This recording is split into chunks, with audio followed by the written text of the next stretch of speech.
The movie starts when a father, Jerry, and his teenage son Joe throw a ball at their small front yard. In the house, Janet is setting the table for dinner, and while eating, Joe announces that they're using the same math book that he had in Lewiston last year, and that he'd already done every test. His mom suggests for him to be transferred to an advanced class, but his father insists that he stay where he is so he could be at the top of the class. And his mom implies that he'll be at the top of his class wherever he is, and she seems very confident with her son's abilities. Joe finally concluded the discussion by saying that he would let his teachers know if the class gets too easy, and on the next day, in the distance, a faint smoke is seen rising from the mountains, and something seems to be on fire there. On a field day, Joe and his fellow students were seated outside the school. A visiting forester points to a map of the region, explaining how the fire is dumping its smoke in the plain and how the smoke is dangerous, scarring the towners' lungs without them knowing its effect. At the golf club course later afternoon, Jerry Brinson, wearing a name tag, helps remove a man's golf shoe as he listens intently to the wealthy men talking about business. Jeanette stands by the desk of a female receptionist, rummaging through her purse for her checkbook, saying that she thought her husband had already paid for everything. The receptionist says that her check bounced, for which Jeanette explains it as a mix-up at the bank when they moved. Back in the golf field, Joe and Jerry were working on the field, and Jerry asks him if Joe likes his football practice, for which Joe replies that he's not sure if he likes football. And then Clarence Snow shows up and asks to have a word with Jerry. Jerry introduces him to his son Joe and asks if they can do it tomorrow, since he had to get Joe home for dinner. But Snow insisted that they talk right now, saying that it won't take long, and then Jerry tells Joe to wait at the field and he goes after Snow. At night, Jerry seems wrecked with anguish, and Joe asks why his boss fired him, and he tells him that his boss thinks that he's too personable and crosses boundaries with customers. He believes the only reason he was fired is because people like his boss don't like small people like Jerry to get ahead, and he's very stressed about what he's gonna tell his wife. Back at their home, as Jeanette receives the news, she looks sad, and then she assures her husband that they would find something soon. In the morning, we see Jeanette in the kitchen, up to her elbows in dishes, and the phone rings and Joe picks it up and holds it to her ears. We then see Joe biking through town, and he sees Jerry's car parked and swerves sharply. He tells his father that his mom sent him because a man from the Wheatland Golf Club called and offered Jerry his old job. Jerry replies that he's not interested to work with those kinds of people and that he doesn't want to get back his old job. The Brinsons eat dinner together in silence, and Jeanette breaks the silence by asking her husband if he mails the rent that he said he would in the morning. She then starts suggesting job opportunities that she read on the newspaper, and Jerry shoots them all down, and she suggests that she would look for a part-time job herself until he lands on his feet. And she also talks about how it would be a good opportunity for her to make new friends, and Jerry was not really happy with the idea, but he agrees anyways. In the house, Joe finds his mother dressing up in the bathroom, and he communicates the concern that he has about his dad to her. Jeanette says that Jerry's ego is hurt, but he will get over it in no time, but Joe fears that they might have to move again, but his mom reassures him that his father had been out of work before, but he found his way back, so they just have to trust him. Jeanette, dressed really nicely, stands before a receptionist and tells her experience as a substitute teacher and accountant, and the lady dismisses her, saying that they're not hiring for the time being. Jeanette was very persistent until she was given a job as a swimming instructor. We then see Jeanette bubbling over with excitement as she cooks, regaling Joe with her day and her new job. Joe offers that he should get a job too, and Jeanette agreed that it would be a good idea for him to pitch in, but Jerry disagrees with that idea, saying that it would be too much for him between school and football. And in the middle of the night, Joe walks to the living room to find his dad sitting on the floor in front of the TV. There is a show on the TV about fire destroying forests, and in the flickering light, Joe notices a blanket and pillow on the couch. We then see Jeanette at work as she teaches a group of people on how to swim, and we see Joe walking down the street and entering a photo studio, and he has an informal interview with the studio's photographer, and he asks him if he's ever handled that kind of equipment before, for which Joe replies by saying no, but tells him that he's a quick study. The photographer smiles a little and tells him what to do, and he tells him how he should place customers in front of a camera and how to take pictures. Jeanette stands in the pool in her modest suit, watching a man swim. His stroke is clumsy, and the next couple of scenes we see Joe cozying up to his new job, and Jeanette makes progress with her new students, and Jerry lines behind the rough-looking men. When Joe comes back from school, he finds Jeanette in the corner. When he asks her what's going on, she tells him that his father is leaving them for a job as a firefighter in the forest, which pays $1 per hour. They then get into a heated argument, and Jeanette was very upset and worried for her husband's well-being, and he tries to reassure her that the snow will start shortly and that they will send everyone home, but she's worried that if the snow never starts, he's gonna get hurt in the process, but he still insisted on taking on the job. Joe stands by to set him off, and Jerry tells him to tell his mom that he didn't mean to get her mad, and warns him not to let what his parents did disappoint him. When Joe returns home, he finds his mom lying fully clothed on top of the bed, and he told her that Jerry got on the bus, and that he told him to tell her that he's sorry and that he never meant to disappoint her, and she turns to look at Joe. Her face is a mess, puffy and red. Then she says tomorrow something will happen to make things feel different, and Joe bids his mom goodnight and closes the bedroom door behind him. In the morning, Joe wakes up and he goes to the bathroom and splashes some water on his face, and then comes in the kitchen dressed for school, and Jeanette was dressed as well. After school, Joe gets home and notices a new car parked in their front yard. He comes in the front door and finds Jeanette drinking beer with a tall, imposing looking man, and at Joe's entrance, and Jeanette introduces the man to Joe as Warren Miller, a man who she had been teaching how to swim, and she tells Joe that Miller was at the house because he wanted to borrow a poetry book. Joe fixes the toilet at home, and he also brought groceries, and at the house while he was placing the groceries, his mom tells him that she used to be called Shoot Beauty when she was younger. He asks her if she likes Mr. Miller, and she says that she likes him just fine, and he asks her about Miller's wife, and she tells him that she left him. Joe is suspicious about their friendship, and his mom asks him what he would feel about missing school the next morning. And when the next morning arrives, Jeanette takes Joe for a car ride to the burning forest and tells him to step out of the car. She then asks him if he likes what he's seeing and if he understands what his dad finds so important in the burning forest. They then go to a restaurant at the roadside, and Jeanette tells Joe that she suspects Jerry has a woman around there, and when Joe tells her that his dad would never do something like that, she says that the only reason men do foolish things is when they're in love.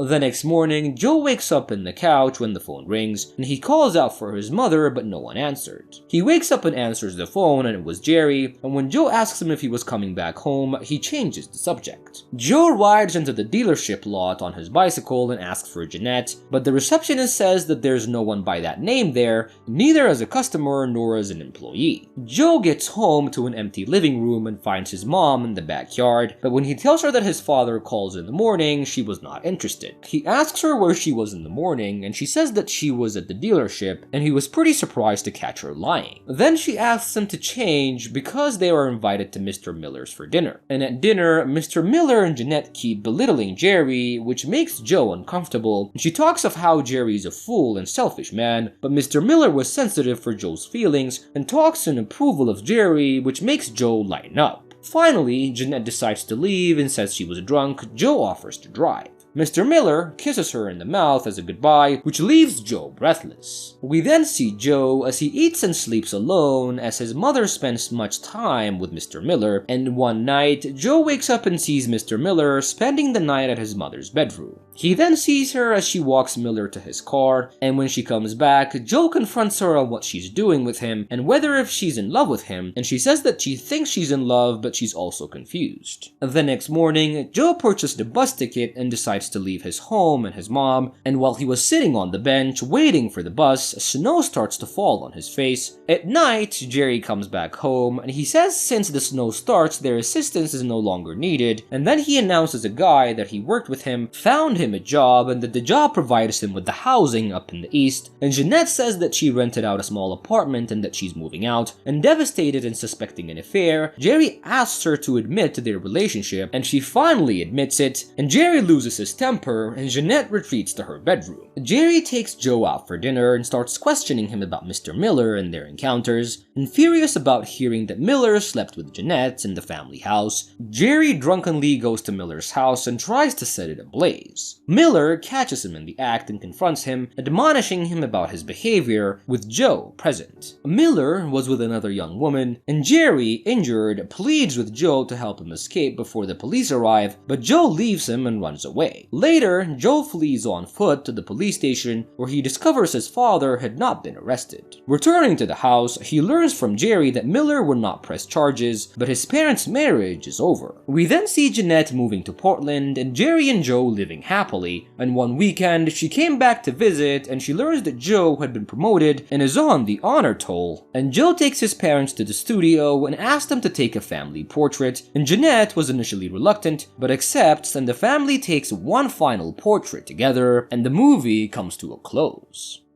I hope you guys enjoyed the recap. Make sure to leave me a like, leave a comment, also subscribe to my channel. I love you guys so much and I promise to see you on my next recap. Bye!